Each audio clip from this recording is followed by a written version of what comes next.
Assalamualaikum warahmatullahi wabarakatuh, Sobat Dalit semuanya. Alhamdulillah kembali lagi bersama saya Arif di Kum Arif Channel. Kali ini kita akan membahas pertanyaan tentang perbedaan antara takwil mimpi dan juga munajim ya, yang diutarakan oleh saudara Diva. Baik, nanti kita bahas aja yuk, langsung, gak usah pakai lama. Yuk. Oke semuanya, kali ini kita akan membahas tentang takwil mimpi dan juga munajim. Seperti yang sudah dipaparkan penanya yaitu Diva, apa sih bedanya munajim sama takwil mimpi, sama gak? Apakah sama-sama dosa? Terus kalau dosa bagaimana dengan Nabi Yusuf yang bisa mempunyai mukjizat menakwilkan mimpi? Baik, kita bahas sama-sama. Let's go. Yang pertama yaitu kita harus membedakan apa takwil mimpi dan juga munajim ya. Ini sangat jauh, sama sekali tidak mempunyai kesamaan. Karena seperti ini ya, takwil mimpi itu kan, takwil itu bahasa Arab ya, dari kata awala yu'awilu takwil. Nah, takwil itu maksudnya sama ya, hampir sama sih, muradif dengan menafsirkan. Cuman di beberapa ilmu itu akan menjadi beda. Cuman dalam takwil mimpi ini artinya bisa juga diartikan menafsirkan mimpi atau mengartikan mimpi. Sebelum masuk ke situ kita harus paham dulu apa itu takwil mimpi, apa itu munajim. Munajim itu dari kata nun, jim dengan mim. Jika kita lihat misalkan searchnya, misalkan kita searching di Google, kita cari tentang, misalkan tulis aja misalkan kadzabal munajimu. Nah, itu kan ibarah ya, itu bukan hadis. Itu juga bukan ayat, itu hanya ibarah tentang kadzabal munajim walau sadaku. Itu adalah ibarah yang memang saya lihat di sini ya, di Islam Web, saya mengambil dari referensi Islam Web yang berbahasa Arab. Di situ banyak sekali ta'liqat atau maksudnya komentar-komentar yang berkenaan dengan kata abroj. Maksudnya munajim di sini adalah orang-orang yang memakai ilmu tanjim atau rasi bintang. Kayak misalkan Scorpion, Leo, apalagi Pisces dan lain-lain. Jadi abroj itu kan maksudnya rasi bintang lah, kayak bintang seperti itu. Munajim juga dari sama, kayak kata najimun itu artinya bintang. Jadi orang-orang yang mempercayai dengan rasi bintang. Misalkan bintang kamu apa? Bintang kamu Leo. Oh, minggu ini kamu bakal mendapatkan banyak sekali seperti ini. Nah, untuk munajim ini fix haram. Karena apa? Munajim ini ya bohong. Munajim itu bohong. Tapi kalau misalkan memang betul, itu bukan munajim yang betul. Karena kebenaran, ini salah satu yang saya ingat dari kitab Fathul Bari ya, kalau nggak salah, Fathul Bari yang juga dipaparkan oleh Kiai Haji Bahauddin Nur Salim, bahwasanya beliau berkata, kebenaran itu tidak harus selalu dikatakan oleh orang yang benar. Maksudnya seperti ini. Banyak sekali kita tahu ya, namanya kebenaran itu nggak selalu dikatakan orang soleh, tidak selalu harus yang mengatakan mubalik, ustadz, presiden. Bahkan banyak sekali maling, pencopet lah, koruptor lah, orang-orang yang dipenjara. Tidak luput, pasti ada kebenaran meskipun hanya sekali dalam hidupnya. Pasti yang namanya kebenaran itu, kebenaran tetap kebenaran, tidak melekat pada orang. Tidak melekat pada orang jahat atau seperti apa. Karena kita tahu yang namanya kebenaran tetap kebenaran. Nabi Muhammad SAW dan para nabi itu sudah terjamin pasti benar, karena itu sudah dijaga oleh Allah ya. Beda sama kita manusia biasa ya. Kalau manusia biasa pasti ada salahnya. Nah, jadi takwil mimpi itu mentakwilkan atau menafsirkan mimpi atau yang kita alami yang di dalam tidur ya. Kita tahu mimpi, nggak usah ditafsir apa itu mimpi, kita udah tahu lah. Intinya mimpi itu adalah misalkan kita mimpi buruk lah, atau kita mimpi baik, atau misalkan kita digoda oleh setan. Maka ketika kita bertanya, kemudian orang itu misalkan, saya kemarin mimpi dicakar kucing misalkan. Maksudnya apa tuh? Nah, misalkan Anda bilang, Oh, itu maksudnya mungkin kamu kurang refreshing atau gimana lah misalkan. Ya Allah, misalkan ya itu misalkan.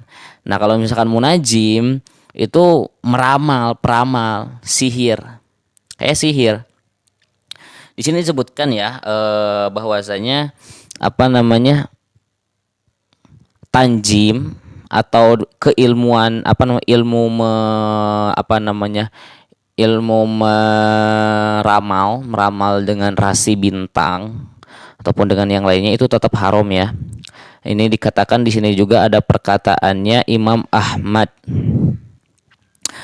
uh, bahwasanya ruwiya Imam Ahmad dan juga Ibnu Majah dan juga Abu Dawud dengan lafaz seperti ini, man iqtabasa ilman minan nujumi iqtabasa syu'batan minas sihr. Jadi barang siapa yang mengambil ilmu atau mengambil suatu keputusan ya, suatu ilmu dengan melihat mencocokkan bintang, rasi bintang, oh seperti ini, maka dia sudah termasuk melakukan sihir.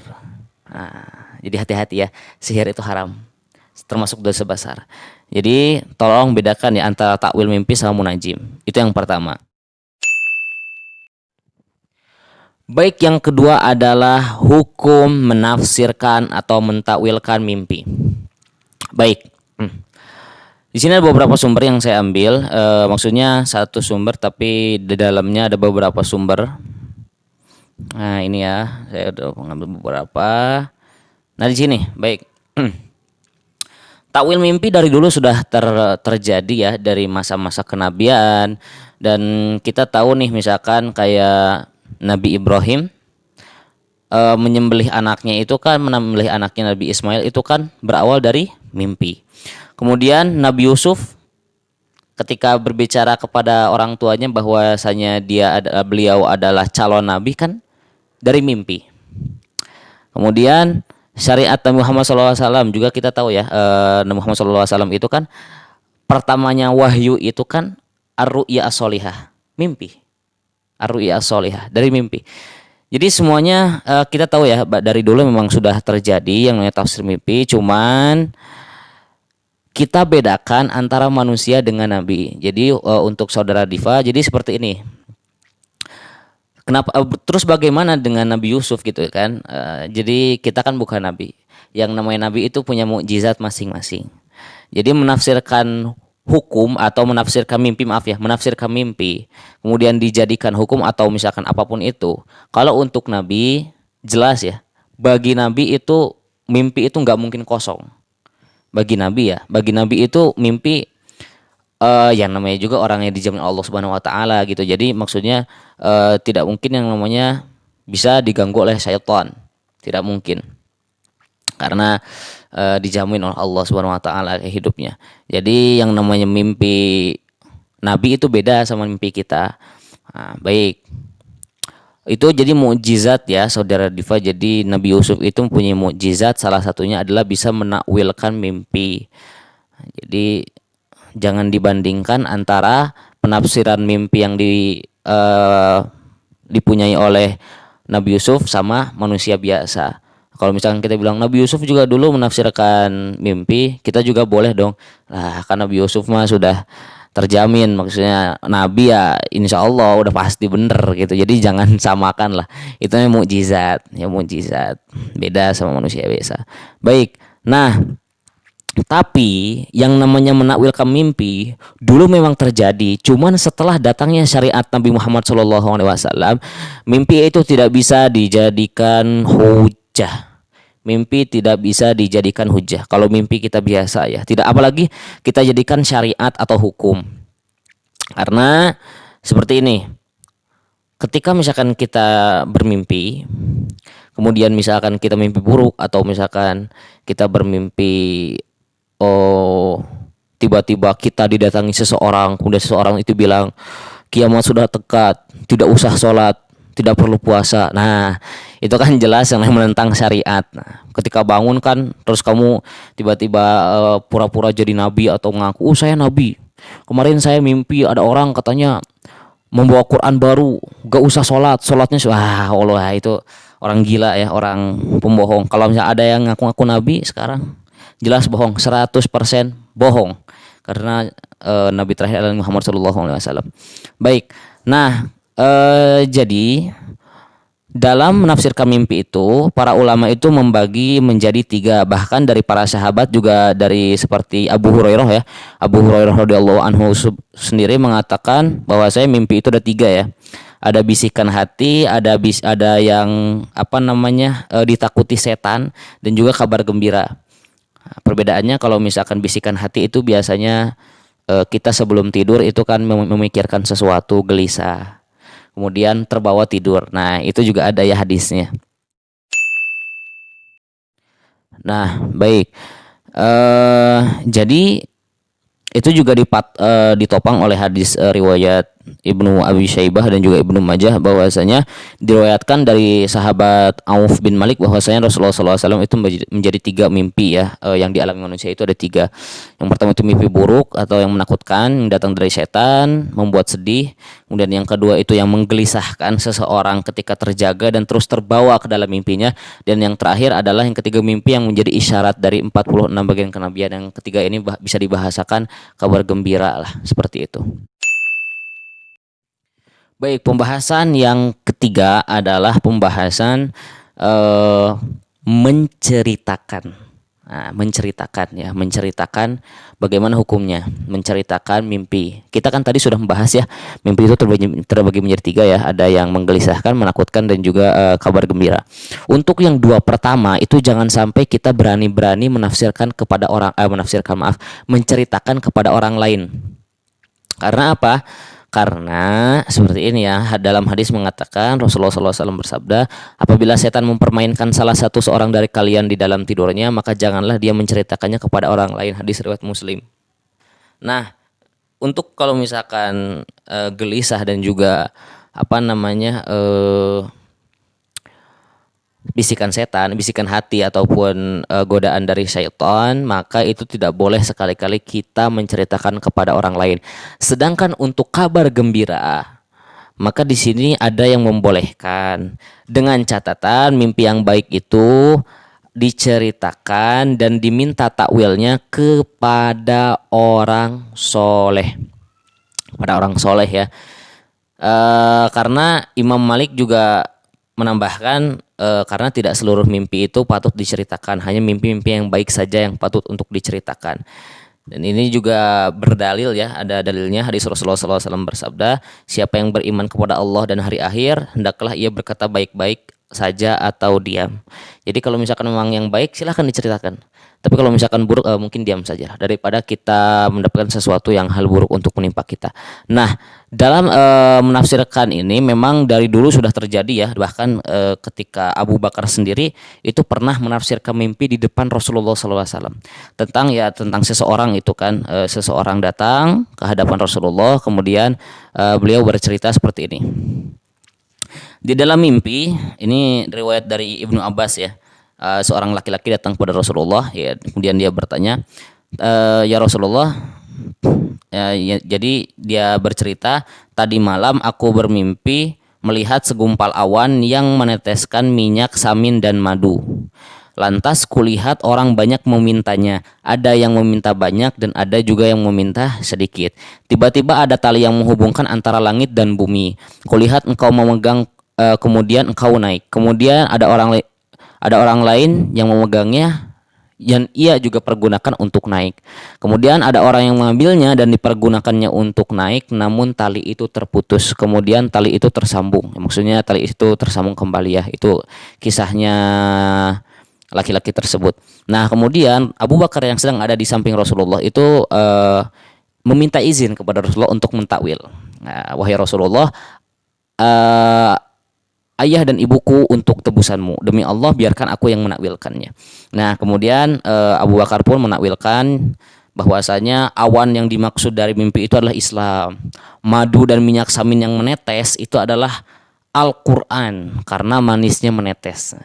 Maka silakan ada yang memperbanyak dan juga mempersedikit. Yang talinya terhubung Kemudian tali yang menghubungkan antara langit dan bumi itu adalah kebenaran yang engkau pegang sekarang ini, yang karenanya Allah meninggikan kedudukanmu.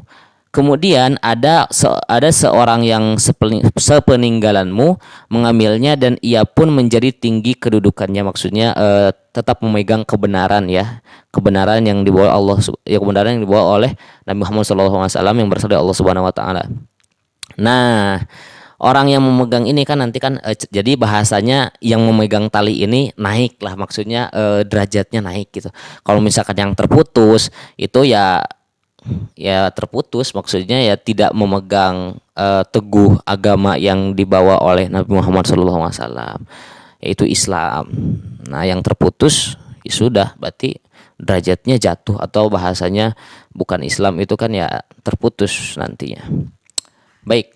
Jadi ketika itu kan diceritakan, adapun yang mengambilnya itu ya naik, kalau terputus ya sudah terputus. Nah, kemudian dilanjutkan, kemudian tali itu tersambung kembali sehingga ia menjadi tinggi kedudukannya karenanya. Jadi yang dimaksud tali di sini itu kan apa namanya, kebenarannya ini kalau misalkan dipegang maka kita akan sampai kepada Allah. Maksudnya kita akan tinggi derajatnya ya di sisi Allah, seperti itu. Baik. Untuk selanjutnya apa namanya, kemudian setelah Abu Bakar menceritakan itu kan Rasulullah membenarkan sebagian dan juga menyalahkan sebagian, ketika meminta pembenaran ya, benar sebagian, salah sebagian.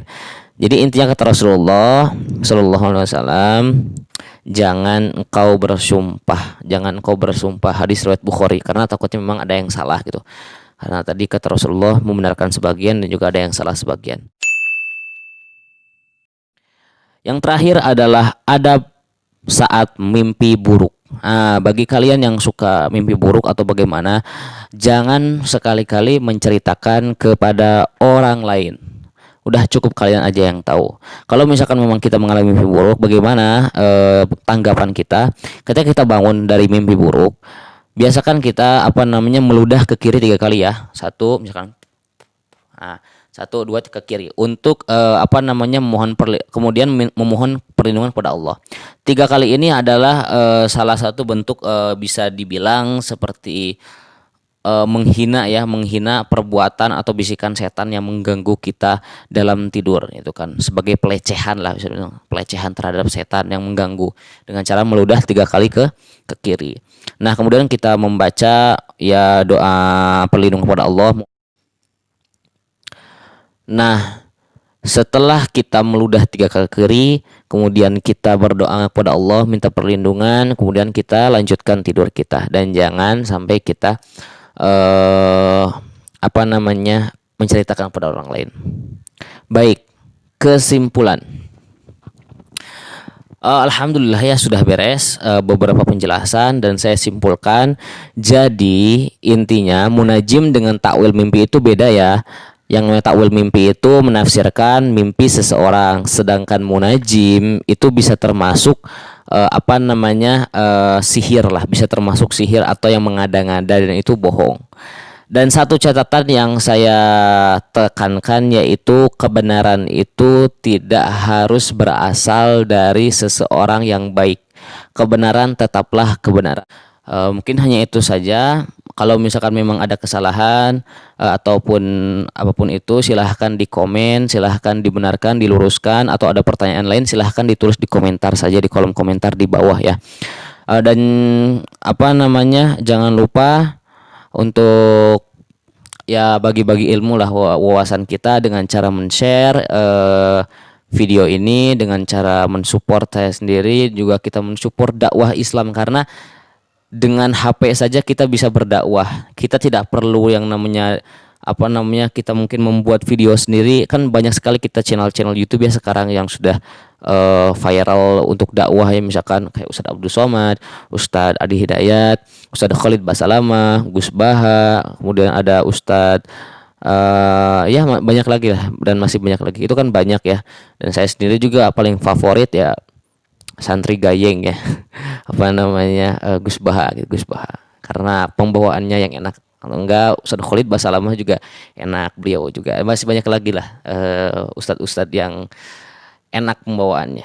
Intinya sih dari saya, mohon maaf jika ada kesalahan. Bukan berarti saya di sini berbicara lebih baik daripada Anda yang mendengarkan, tidak. Tidak berarti saya yang berbicara itu lebih baik daripada Anda, tidak. Bahkan saya yakin sekali Anda pasti lebih baik daripada saya. Anda harus lebih baik daripada saya karena sebenarnya saya juga terinspirasi untuk mengembangkan dakwah ini dari kalimatnya Imam Al Basri ya. Imam Basri itu kan ketika itu kan beliau itu pernah bernasehat kalau misalkan penasehat itu syaratnya itu nggak boleh salah, atau pendakwah itu kalau mau dakwah syaratnya nggak boleh salah, mungkin di dunia ini sedikit sekali yang akan menasehati. Nah, seperti itu. Jadi bukan berarti saya lebih baik, tapi saya juga butuh nasihat. Saya juga masih banyak salah, saya juga masih banyak maksiat. Saya juga perlu taubat, dan saya juga ya perlu diingatkan kalau misalkan saya salah. Dan itu sangat-sangat mendukung sekali bagi saya kalau misalkan ada yang mengomen ataupun meluruskan jika ada kesalahan dalam dakwah saya akan hapus, saya akan benarkan, saya akan belajar lagi. Saya tidak akan saya takut lah, saya takut kalau misalkan saya salah dalam dakwah ini. Jadi mohon maaf kalau ada kesalahan, silahkan diluruskan, nanti saya benarkan kalau misalkan memang salah. Terima kasih telah menonton, support channel saya dan juga share-share ilmu kepada teman-teman. Wassalamualaikum warahmatullahi wabarakatuh.